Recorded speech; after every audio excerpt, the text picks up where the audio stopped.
Alors qu'il approche du 40e anniversaire de son investiture à l'âge de 89 ans, Paul Biya vient d'achever un exténuant voyage de retour, qui est le signal qu'il est désormais, bien, confronté à la fin de son très long mandat s'il veut gouverner veut éviter une guerre acharnée dans le pays entre les prétendants, selon lui. Il devra également faire face au sort des nombreux qui l'ont servi, certains mourant en prison, car il sait que les péchés sont transmis à plus de dignitaires que ceux qui sont pris.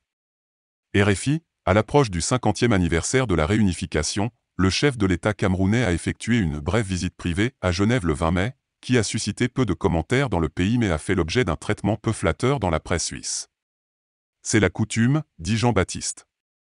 Mais alors pourquoi dites-vous que les Camerounais auraient tort s'ils ignoraient les leçons de ce dernier épisode? Car ce parcours illustre certaines des réalités les plus tristes des 40 ans de pouvoir de Paul Biya.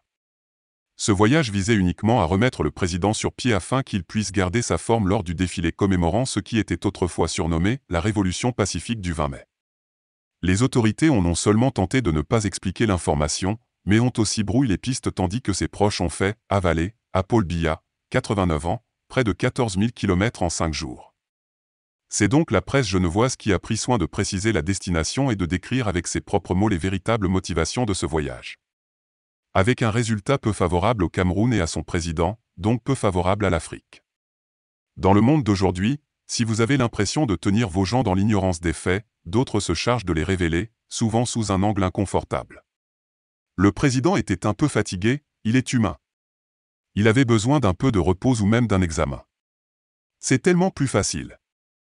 Et plus sincère que ce communiqué de presse alambiqué qui traitait les Camerounais d'imbéciles.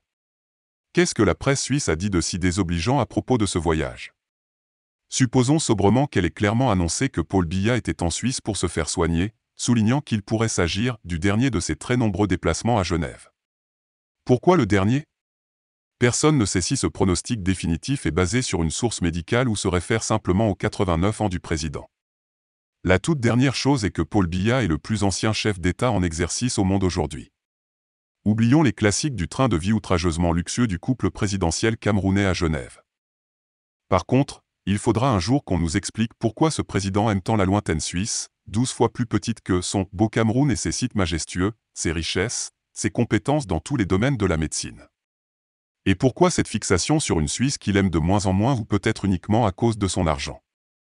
Les formations sanitaires camerounaises risquent de ne pas être en mesure de prendre en charge ses besoins de santé. Alors cet homme, dont l'humanisme est vanté, devra expliquer pourquoi il refuse, par exemple, la même chance de sauver la vie d'anciens dignitaires disgraciés de son régime, dont certains meurent en prison, au nom de la lutte contre la corruption. On parle d'une cécité complète imminente de Marafa Hamidou Yahya, qui a longtemps été son plus proche collaborateur et qui implorait un soutien médical pour pouvoir sauver ses yeux. On a beaucoup parlé d'Amadou Vamoulke, un autre ex-dignitaire vivant dans une douleur constante, à qui on n'a jamais accordé la faveur de sauver sa vie, qui n'a toujours pas été condamné et qui bat depuis 5 ans des records mondiaux d'audition de dénonciation. Condamné, même pour détournement de fonds, ne peut signifier une condamnation à mort. Surtout quand la sévérité parfois capricieuse de la moralisation de la vie publique en épargne certains. Comme si le salut ne venait que par un abandon total. Surtout ne jamais échouer. N'oubliez pas de vous abonner et surtout de cliquer sur la cloche de notification. Likez la vidéo si ce n'est pas déjà fait. Laissez aussi votre point de vue en commentaire.